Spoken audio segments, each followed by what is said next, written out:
Hello everyone, ఏఐని ఉపయోగించి చాలా దారుణంగా వీడియోలు ఫోటోలు క్రియేట్ చేసి సోషల్ మీడియాలో పెడుతున్నారు అన్నట్లు కూడా శ్రీలీల గారు ఒక పోస్ట్ పెట్టడం జరిగింది. సో అంతేకాదు చాలా బాధపడుతున్నారు అన్నట్లు కూడా వ్యాఖ్యానించడం జరిగింది. ఈ మధ్యకాలంలో సోషల్ మీడియాలో ఏఐ వచ్చిన తర్వాత ఇలాంటి వీడియోస్ చాలా రెగ్యులర్గా వస్తూనే ఉన్నాయి. సో ఇలాంటి వాటి మీద నిజంగా గవర్నమెంట్ కూడా యాక్షన్ తీసుకోవాలని చాలా నెటిజన్లు కూడా కోరుతున్నారు. సో ఇప్పుడు శ్రీలీల గారు చేసిన ఈ కామెంట్స్ గురించి ఒకసారి విశ్లేషణ తీసుకునే ప్రయత్నం చేద్దాం. ప్రస్తుతం స్టూడియోలో జర్నలిస్ట్ జగదేవ్ గారు ఉన్నారు. ఇంటర్వ్యూలోకి వెళ్ళిపోదాం. Hello sir. Hello Zakir. Sir, ఇప్పుడు ఈ ఏఐ క్రియేషన్ తోటి ఈ అసభ్యకరంగా ఫొటోస్ వీడియోస్ ఇలా తీస్తున్నారు, అసలు ఏం చెప్తారు దీని గురించి? ఇప్పుడు శ్రీలీల గారు కూడా అనౌన్స్ చేశారు, ఏంటి సార్ ఇష్యూ? నటి శ్రీలీల గారు ఏదైతే ఎక్స్లో పోస్ట్ చేశారో ఆవేదన వ్యక్తం చేస్తూ అది వాస్తవమే. అంటే ఇదేనే కాదండి, టెక్నాలజీ ఏది వచ్చినా కూడా మొదట్లో యూటిలైజ్ కానీ మిస్యూజ్లోకి ఎక్కువ వెళ్తుంది. అందుకే చాలా మంది ఏం చెప్తారంటే, భాష కానీ కొత్త సంస్కృతి కొత్త భాష నేర్చుకున్నప్పుడు ముందు అందులో ఉండే భాషలోనే మెలకువలు కూడా భాషలోనే బూతులు నేర్చుకోవాలంట. అలా నేర్చుకోలేదు అనుకోండి, ఏమవుతుందంటే వాడు ఖచ్చితంగా కొంత దీన్ని ఏమని అడుగుతారంటే వాడు బూతులే నేర్పిస్తారు. అలాగే టెక్నాలజీ వచ్చినప్పుడు దీన్ని ఇలాగ వాడకూడదు అని తెలియజెప్పేలాగా నేర్పించాలి. అది నేర్పించట్లేదు. దీంతో ఇలా చేయొచ్చు, ఏం లేదు. ఇప్పుడు ఇదే ఆర్టిఫిషియల్ ఇంటెలిజెన్స్తో ఒక ఫోటో ఇస్తే ఆ బిడ్డ చనిపోయి ఒక 5 ఏళ్ళు 10 ఏళ్ళు అయ్యింది. ఆ తల్లికి ఇంకా ఆ బిడ్డ మీద ఉండే ఆవేదన, ప్రేమ, మమకారం వల్ల ఆ బిడ్డ ఎప్పుడో మాట్లాడినట్టుగా ఆ బిడ్డ వాయిస్ని ట్యూన్ చేసి ఈ బిడ్డ జస్ట్ కదులుతూ లిప్సింగ్ అయినట్టుగా ఏఐ టెక్నాలజీతో చూపించవచ్చు. ఆ తల్లి ఎంత హ్యాపీగా ఫీల్ అయిందంటే ఒక్కసారిగా నా బిడ్డ మళ్ళీ వచ్చి నాతో మాట్లాడుతున్నట్టుగా ఉందని చాలా హ్యాపీగా ఫీల్ అయింది. అంటే చనిపోయిన ఇన్నేళ్ళు ఒక్కసారి ఆ భారం అంతా దిగిపోయింది, ఏడుపు వచ్చేసింది అని చెప్పి ఆ తల్లి ఆవేదన వ్యక్తం చేసింది. ఎవరో ఒక చూస్తే ఆ వీడియోని నేను కూడా చూశాను. సో అది మంచిగా ఉపయోగించారు. ఆ తల్లికి ఆ బిడ్డను మరలా బతికొచ్చి మాట్లాడేట్టుగా చూపించారు. ఇప్పుడు దాన్ని వీళ్ళు ఏం చేస్తున్నారు? ఇప్పుడు శ్రీలీల గారు ఉన్నారు, ఆవిడ ఏదో సినిమాలో చేశారు. ఆ సినిమాలో క్లిప్స్, కటింగ్స్, ఫేస్ అది పెట్టి వేరే అసభ్యంగా ఉండే వాటికి వాటి తల తగిలించడం, ఆమె వచ్చి డ్యాన్స్ చేసినట్టుగా చెప్పడం, ఆమె వచ్చి వేరే వాళ్ళతో స్పెండ్ చేస్తున్నట్టుగా వీడియోస్ చేయడం, ఇవన్నీ ఎంత ఇబ్బందికరంగా ఉంటాయి. దీనికి కొన్ని ఇది మన ఎక్స్ ఇది అంటున్నాం కానీ కొన్ని XXX, XXX లాంటి సైట్లు కొన్ని వందలు ఉన్నాయి. అది ప్రభుత్వాలు ఎప్పటికప్పుడు దాన్ని బ్యాన్ చేసుకుంటూ బ్లాక్ చేసుకుంటూ వస్తున్నా కూడా మళ్ళీ కొత్త పుట్టుకొస్తూ ఉన్నాయి. సో ఇట్లాగా ఎప్పుడైనా సరే టెక్నాలజీ వచ్చే కొద్దీ మంచి కన్నా చెడు వైపు ఎక్కువ దారి తీస్తుంది. సార్, ఇప్పుడు ఏ టెక్నాలజీ తోటి ఇంకా ముందుకెళ్తున్నాం, ఇలాంటి ఘోరాలు ఇంకా ఎన్ని చూడొచ్చు అంటారు? చూడాలి, తప్పదు. ఇప్పుడు మొన్న ఈ మధ్యన ఒక ఆయన సూసైడ్ చేసుకున్నాడు, నాకు తెలిసిన ఒక దూర బంధువు. విషయం ఏంటంటే, అతని భార్యని అడిగితే ఆవిడ చెప్పిన విషయాలు ఏంటంటే, మా వారికి ఎవడో ఒక పోలీస్ అధికారి వీడియో కాల్ చేశాడు, ఏదో దేశద్రోహానికి సంబంధించి అన్నట్టు మాట్లాడినట్టు నాకు ఏదో అనిపించింది. బట్ నాకు అది హిందీలో మాట్లాడుతున్నాడు, నాకు అది అర్థం అవ్వలేదు. నువ్వు అటు వెళ్ళు అని అన్నారు. అక్కడ 2 రోజులు మా వారు చనిపోయారండి అని చెప్పింది ఆ లేడీ.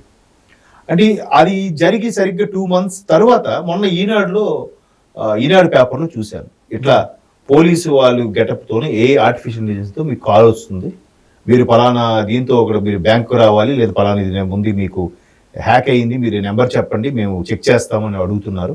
కొంతమంది నెంబర్ చెప్పడంలో బ్యాంకు దోపిడీ జరిగిపోతుంది, ఇంకొంతమంది భయపడిపోయి ఇది నా విషయం అంటే వాడికి ఏదో చిన్న మైనస్ ఉంటుంది, ఆ మైనస్ని వాళ్ళు చీకట్లో బాణం వేస్తారు. మనం దొరికిపోయామనుకో ఇంకా ఆడేసుకుంటారు, నీకు ఇంకా ఎట్లా ఉంది, నీవు కోర్టుకు రావాల్సి ఉంటుంది, పోలీసు నీ మీద ఎంక్వైరీ ఉంది, ఇన్వెస్టిగేషన్ అని. నిజంగా అంటే నాకు తెలిసిన ఐడియా వరకు నేను చెప్తున్నా, ఎవరైనా పోలీస్ అధికారి ఎవ్వరు కూడా మీకు డైరెక్ట్గా వీడియో కాల్ చేసి మాట్లాడరు. నిజంగా నేరం రుజువయ్యి మీ మీద ఎలిగేషన్ ఏదైనా ఉంటే, లేదా మీరు ఒక విట్నెస్ గానో విక్టిమ్ గానో ఉంటే, ముందు తోటి ఉద్యోగిని, కానిస్టేబుల్నో ఎవరినో పోలీస్ అధికారిని మీ ఇంటికి పంపించి మీరు దగ్గరలో రండి అని చెప్తారు. లేదా ఫోన్లో మేము పలానా పోలీస్ స్టేషన్ మాట్లాడతాం, పోలీస్ స్టేషన్కి ఒకసారి వచ్చి కలిసి వెళ్ళండి అంటారు తప్ప, మీరు పలానా కేఫ్ సెంటర్లో రండి, పలానా రెస్టారెంట్కి రండి అంటే అది సొల్లు. మళ్ళీ వాడు ఎవడో ఒకవేళ నిజంగా అధికారి అయినా మన నుంచి గుంజడానికి సైడ్ యాంగిల్ నుంచి చూడడానికి చూస్తున్నాడు. సో అలాంటి వీడియోలు కూడా క్రియేట్ చేసేసి నీ మీద సంఘ విద్రోహ శక్తులు గారి మీద కేసు వేస్తాం, నీకు నీ పిల్లలకి అందరికి ఇబ్బంది అంటే వాడు ఏమంటాడు, భయపడిపోయి ఒకసారి సూసైడ్ అటెంప్ట్ చేశాడు. సో ఆర్టిఫిషియల్ ఇంటెలిజెన్స్ ద్వారా మంచి కన్నా ప్రస్తుత ఈ దుర్బుద్ధితో కూడిన కలికాలం నడుస్తుంది కాబట్టి, టెక్నాలజీని మిస్యూజ్ చేసే వాళ్ళు ఎక్కువ కాబట్టి దాని ఫోన్ ఉందండి, ఫోన్ ఉపయోగించుకుంటే ఎంత మంచి బెనిఫిట్ ఉందండి. కానీ దాన్ని మనం ఏం చేస్తున్నాం, అన్నిటికీ ఫోనే ఎడిక్ట్ అయిపోతున్నాం, కూర్చొని కలవట్లేదు, కళ్ళు ప్రాబ్లం వస్తున్నాయి, బ్రెయిన్. ఇప్పుడు మొన్న ఒక ఫిమేల్ దాన్ని సైకియాట్రిస్ట్ ఒక ఆవిడ ఇంటర్వ్యూ చెప్తే చూసారు ఏదో ఛానల్లో, ఫోన్కి ఈ ఆర్టిఫిషియల్ ఇంటెలిజెన్స్ కి అలవాటు పడిన పిల్లలు ఎవరైతే ఉన్నారో వాళ్ళకి మనం వేసే క్వశ్చన్ 1-2 సార్లు ఆ బ్రెయిన్కి రీచ్ అవ్వట్లేదంట, ప్రతిదీ 2-3 సార్లు చెప్పాల్సి వస్తుందంట. ఓకే, అరే చిన్న అక్కడికి వెళ్ళి అది ఆ ప్లేట్ తీసుకురా, లేదా ఆ బుక్ తీసుకురా, ఆ పెన్ తీసుకురా అని చెప్పాలంటే ఏంటమ్మా ఓకే అమ్మా 2-3 సార్లు అంటే రీచ్ అవ్వట్లేదు. దీనికి ఎడిక్ట్ అయిపోవడం వల్ల బ్రెయిన్ మొద్దుబారిపోతుంది. ఎన్ని జరుగుతున్నా కూడా ఆర్టిఫిషియల్ ఇంటెలిజెన్స్ టెక్నాలజీ సూపర్, రాబోయే రోజుల్లో దానికి కెరియర్ సూపర్గా ఉంటుంది అని ఎడిక్ట్ చేసేస్తున్నారు. ఇది కాదు మన చదువు, ఇది కాదు మన సంప్రదాయం అంటే అందరు ఒకవైపు దేశం పరుగులు పెడుతుంటే ఈడేంట్రా గురుకులాలు అంటాడు, వేదాలు అంటాడు, ఏదో అంటాడు, పిచ్చోళ్ళ చూస్తారు.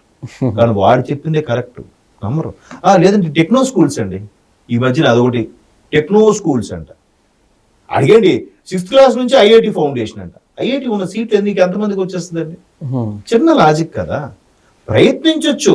ఇంకా అదే దీక్షగా నాకు తెలిసిన ఒక మా దగ్గర చుట్టూ ఒకడు ఉన్నాడు, వాడికి చిన్నప్పటి నుంచి చావు కొట్టారయ్యా, రుద్దుడే రుద్దుడు. లేదు నువ్వు ఎలాగైనా ఐఐటి కొట్టాలన్నా, ఐఐటి కొట్టాలని. భార్య భర్త ఇద్దరు ఉద్యోగులు అయితే ఇంకెలా ఉంటుంది, కొట్టాలి. వాడికి నిజంగా ఇంట్రెస్ట్ ఉందో లేదో, మొత్తానికి వాడికి 7-8 ఏళ్ళకి 10 ఏళ్ళకే కళ్ళజోడు ఇచ్చేసింది. ఇప్పుడు ఏంటి సార్ పరిస్థితి? ఏదో ఎక్కడ ఉద్యోగం, అక్కడ ఐఐటి చేస్తానన్నాడు, ఏదో చేశాడో లేదంటే మొత్తానికి విదేశాలకు వెళ్ళి ఎంఎస్ చేస్తానని. ఇప్పుడు ఏమైతే అక్కడ ఎవరో పిల్లల దగ్గరికి పిల్లల్ని పెళ్లి చేసుకుంటున్నాడు.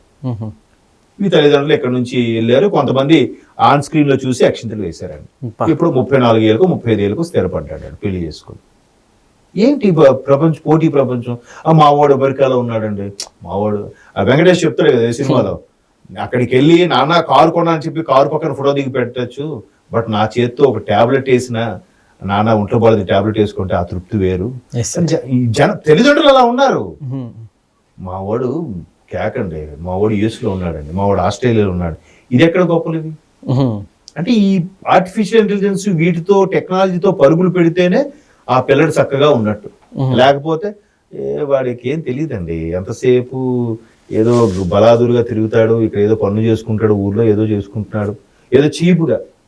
బట్ ఈ ఊర్లో పనులు చేసుకుని ఉంటాడే, వాడుకున్న ఇంకిత జ్ఞానం, వాడుకున్న సంస్కారం వాడికి ఉండదు.